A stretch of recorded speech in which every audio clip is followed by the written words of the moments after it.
L'industrie de la longévité est obsédée par la technologie de pointe, les laboratoires sophistiqués et les suppléments coûteux.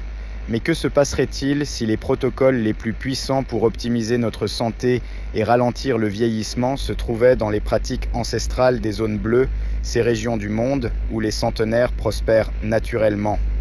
Une récente expérience de 10 jours dans le Péloponnèse démontre que l'adoption d'un mode de vie inspiré des zones bleues peut produire des changements biométriques comparables à une intervention médicale sans aucun gadget ni laboratoire. Les fondements neuroscientifiques du protocole zone bleue, synchronisation circadienne et exposition lumineuse, le système circadien humain, régulé principalement par le noyau suprachiasmatique de l'hypothalamus, orchestre virtuellement tous les processus physiologiques de notre corps. L'exposition à la lumière naturelle dès le réveil active les cellules ganglionnaires rétiniennes intrinsèquement photosensibles, IPRGC, qui contiennent de la mélanopsine et communiquent directement avec notre horloge biologique centrale. Cette exposition matinale à la lumière du soleil supprime la production de mélatonine, augmente la sécrétion de cortisol, suivant son rythme naturel optimal, et établit un robuste signal circadien qui améliore la qualité du sommeil nocturne. Les recherches montrent qu'une exposition à 10 000 lux de lumière naturelle pendant 30 minutes le matin peut avancer significativement la phase circadienne et améliorer la vigilance diurne, ainsi que la consolidation du sommeil nocturne. Vous pouvez installer des apps sur votre téléphone, exemple HTTPS, apps, Apple, comme ch, app, luxmètre, compteur de lumière, ID 538732220, LFR. Vous serez surpris de remarquer à quel point nous sommes sous-exposés à une intensité lumineuse correcte durant la journée. Faites l'essai dans votre salon. L'alimentation méditerranéenne optimisée pour la longévité. Le régime alimentaire suivi durant cette retraite combine les principes de l'alimentation méditerranéenne traditionnelle avec des stratégies nutritionnelles modernes comme le cétocyclique. Cette approche active plusieurs voies métaboliques cruciales pour la longévité, activation de l'AMPK et inhibition de mTOR. Les périodes de restriction glucidique activent l'AMPK, protéine kinase activée par l'AMP, le capteur énergétique cellulaire qui favorise l'autophagie et la biogenèse mitochondriale. Simultanément, cette approche inhibe partiellement mTOR, ralentissant les processus de vieillissement cellulaire. Polyphénol et hormèse, l'huile d'olive extra vierge, riche en hydroxytyrosol et oleuropéine, ainsi que les herbes méditerranéennes, thym, origan, contiennent des composés bioactifs qui activent les voies de réponse au stress cellulaire comme NRF2, augmentant la production d'enzymes antioxydantes endogènes.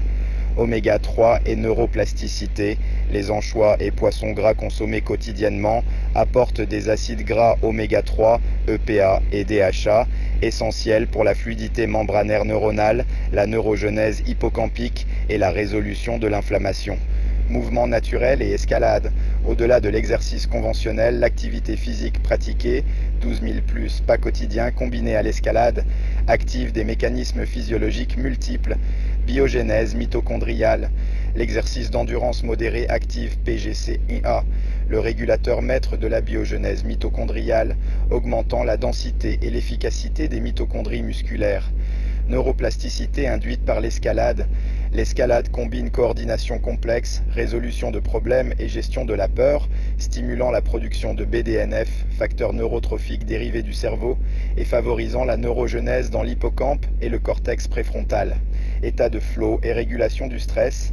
L'attention focalisée requise par l'escalade induit des états de flow caractérisés par une synchronisation des ondes cérébrales et une désactivation temporaire du réseau du mode par défaut, réduisant la rumination et l'anxiété. Exposition au froid et hormèse thermique. L'immersion quotidienne dans une eau de mer A17C active plusieurs voies adaptatives, thermogénèse et métabolisme. L'exposition au froid stimule la production de noradrénaline, activant la thermogénèse du tissu adipeux, brun et beige, via les récepteurs V3 adrénergiques.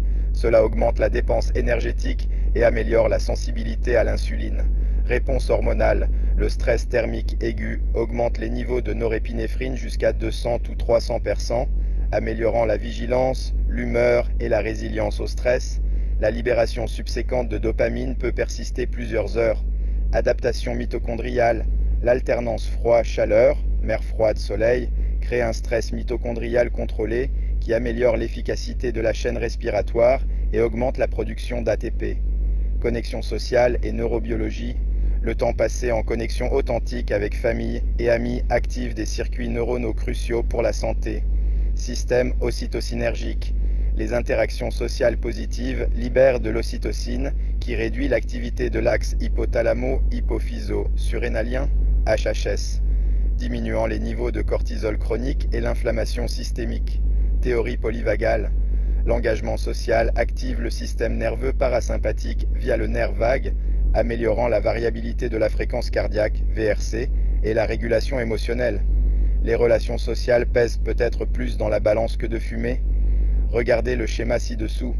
Optimisation du sommeil et régénération laisse 8 to 9 heures de sommeil ininterrompu obtenu active des processus régénératifs essentiels, clairance glymphatique.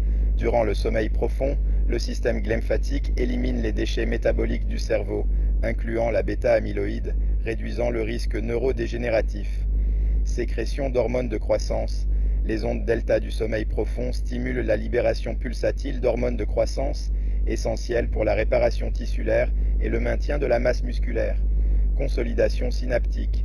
Le sommeil REM et non REM orchestre la consolidation de la mémoire et l'homéostasie synaptique, maintenant la plasticité neuronale.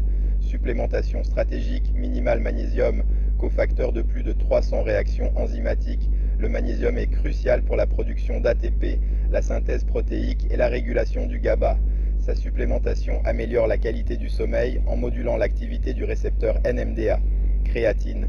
Au-delà de son rôle énergétique musculaire via la régénération d'ATP, la créatine traverse la barrière hémato-encéphalique et améliore la fonction cognitive, particulièrement sous stress métabolique.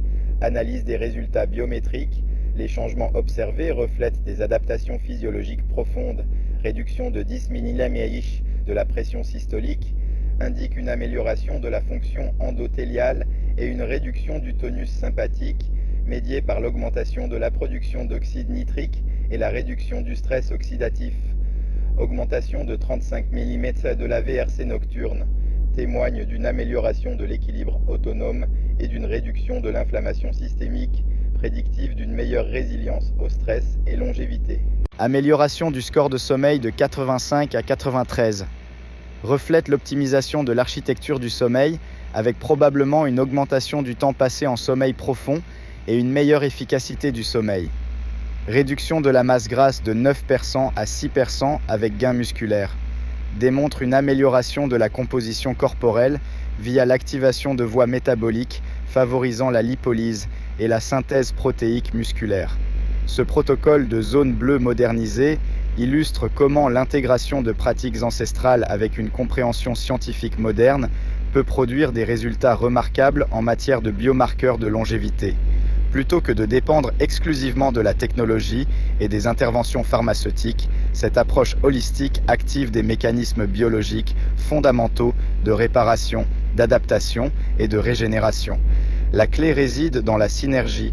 Chaque élément du protocole potentialise les autres, créant une cascade d'effets bénéfiques qui vont bien au-delà de la somme des parties individuelles. Cette expérience démontre que la longévité optimale n'est pas le produit d'interventions isolées, mais d'un mode de vie intégré qui respecte notre biologie évolutive tout en tirant parti des connaissances scientifiques modernes.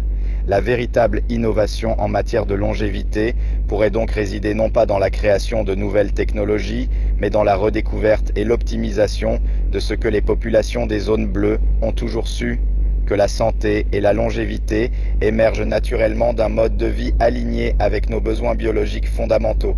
Alors, quand est-ce que vous prévoyez une Blue Zone Retreat? When it all clicks. Why does business news feel like it's written for people who already get it? Morning Brew changes that. It's a free newsletter that breaks down what's going on in business, finance, and tech, clearly, quickly, and with enough personality to keep things interesting. The result? You don't just skim headlines, you actually understand what's going on. Try it yourself and join over 4 million professionals reading daily. Check it out. Prenez soin de vous. Dr. Ador Extend Health, Elevate Life. Sources Refinetti, R. 2016. Circadian Physiology. Third Ede, guys. CRC Press, Roanneberg, T. and Merrill, M. 2016. The Circadian Clock and Human Health, Current Biology, 2610, R432, R443. Wright, K. P. et al., 2013. Entrainment of the Human Circadian Clock to the Natural Light-Dark Cycle, Current Biology, 2316, 1554 to 1558. Martinez-Gonzalez, M.A. et al., 2019. The Mediterranean Diet and Cardiovascular Health, Circulation Research, 124.5, 779 to 798. Estruch, et al., 2018. Primary prevention of cardiovascular disease with a Mediterranean diet, supplemented with extra virgin olive oil or nuts. New England Journal of Medicine, 378.25. A34, Lopez Otin, Seyer, et al., 2013. The Hallmarks of Aging, Cell, 1 of 53.6, 1194 to 1217. Booth, F.W., Roberts, C.K., and Lay, M.J., 2012. Lack of exercise is a major cause of chronic diseases. Comprehensive Physiology, 2 1143 to 1211. Voss, M.W., et al., 2013. The influence of aerobic fitness on cerebral white matter integrity and cognitive function in older adults. Human Brain Mapping, 3411, 2972 to 2985. Castellani, J.W., A. A.J., 2016. Human physiological responses to cold exposure, acute responses and acclimatization to prolonged exposure. Autonomic Neuroscience, 1 in 96, 63 to 74. Holt-Lundstad, J.A. Smith, T.B., and Layton, J.B., 2010. Social Relationships and Mortality Risk, a Meta-Analytic Review. PLOS Medicine, 77, A1316. Walker, M., 2017. Why We Sleep, Unlocking the Power of Sleep and Dreams. Scribner, Zeh, L.A. et al., 2013. Sleep drives metabolite clearance from the adult brain. Science, 342-6156, 373 to 377. DeBage, J.H., Henderop, J.J., and Bindles, R.J., 2015. Magnesium in Man, Implications for Health and Disease. Physiological Reviews, 95-1, 1 to 46. Avgerinos, K.I., et al., 2018. Effects of creatine supplementation on cognitive function of healthy individuals. A systematic review of randomized controlled trials. Experimental Gerontology, 108, 166 to 173. Wetner, D. and Skimp, S. 2016. Blue Zones, Lessons from the World's Longest Lived. American Journal of Lifestyle Medicine, 10-5, 318 to 321.